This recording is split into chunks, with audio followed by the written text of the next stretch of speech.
नमस्कार, मैं हूं माही सिंह और आप देख रहे हैं नेक्स्ट 9 न्यूज। आज बात करने वाले हैं बिहार के विधानसभा चुनाव को लेकर। जी हां, चुनाव से पहले चिराग पासवान के ऊपर बड़ी गाज गिर गई है।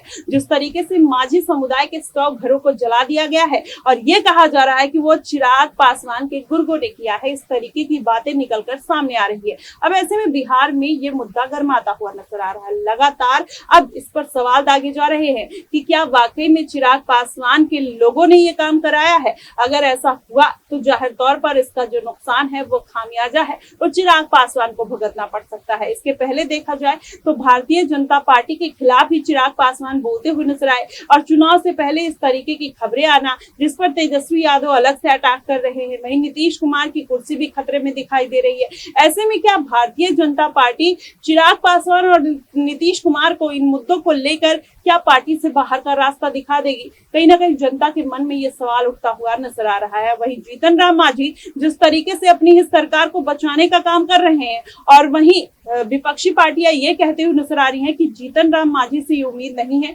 जो उनके समुदाय के लोगों के साथ दुर्व्यवहार हुआ है, इतना गलत हुआ है, उसके लिए आवाज उठाए। उनका शोषण किया जा रहा है चिराग पासवान और भारतीय जनता पार्टी और नीतीश कुमार के द्वारा। ये सारी चीजों को बंद किया जाना चाहिए। चिराग पासवान कहीं ना कहीं इसके पहले भी रडार पे थे भारतीय जनता पार्टी की, क्योंकि उन्होंने खुलकर जिस तरीके से लेटरल एंट्री हो या फिर विशेष राज्य का दर्जा हो, आरक्षण का मुद्दा हो, जातीय जनगणना का मुद्दा हो, उस पर खुलकर बोलते हुए नजर आए और भारतीय जनता पार्टी ने उनकी मांगों को दरकिनार कर दिया। वहीं नीतीश कुमार भी रेल मंत्रालय की मांग करते हुए नजर आए थे, उनको भी दरकिनार कर दिया गया। तो कहीं ना कहीं भारतीय जनता पार्टी इन मुद्दों को लेकर पहले से ही कहीं ना कहीं घिरती हुई नजर आई थी। ऐसे में चिराग पासवान का जिस तरीके से ये पूरा मामला निकल कर सामने आ रहा है, उससे ये कहा जा रहा है कि बिहार की राजनीति में इन मुद्दों को लेकर बड़ा बदलाव हो सकता है। वहीं तेजस्वी यादव लगातार घेरने का प्रयास कर रहे हैं। उनको लग रहा है कि ये अच्छा चुनावी दांव है, कहीं ना कहीं इसके जरिए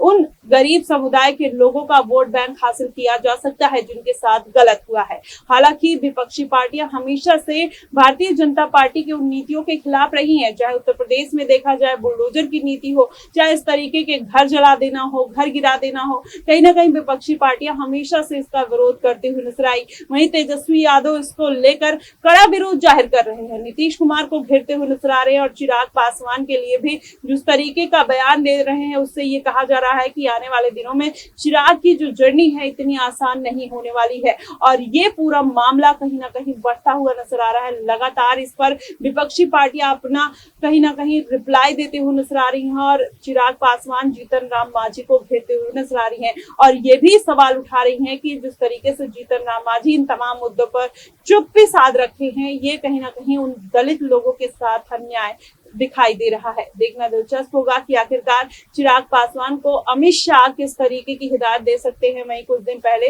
चिराग पासवान जिस तरीके से बगावती बोल बोलते हुए नजर आए, फिर शीर्ष कमान से मुलाकात करते हैं और कहीं ना कहीं उनका रुख नरम पड़ता हुआ नजर आता है। क्या ये मुद्दा गर्मा जाएगा? इसलिए चिराग पासवान ने अभी चुप्पी साध रखी है। हालांकि सबकी प्रतिक्रिया आ रही है नवादा को लेकर, लेकिन अभी चिराग पासवान ने कोई ऐसा बड़ा स्टेटमेंट नहीं दिया, कोई ऐसी माफी नहीं मांगी कि जिससे कहा जा सके कि चिराग पासवान इस चीज को लेकर किसी भी तरीके से अभी विचार कर रहे हैं माफी मांगने का या फिर उनको अपनी गलती का एहसास है। अभी ये कहा जा रहा है कि राजनीति एक मुद्दा है, इसको जबरदस्ती बढ़ा चढ़ाकर पेश करने की कोशिश की जा रही है, लेकिन क्या वाकई में ऐसा कुछ है, ये देखना कहीं ना कहीं बेहद अहम होगा। फिलहाल आपको क्या कुछ लगता है बिहार की राजनीति को लेकर और नवादा में हुए इंसिडेंट को लेकर? आप अपनी प्रतिक्रिया हमें कमेंट बॉक्स में जरूर बताएगा। फिलहाल के लिए बस इतना ही। देश और दुनिया की तमाम खबरों के लिए हमारे साथ बने रहिएगा नेक्स्ट 9 न्यूज पर।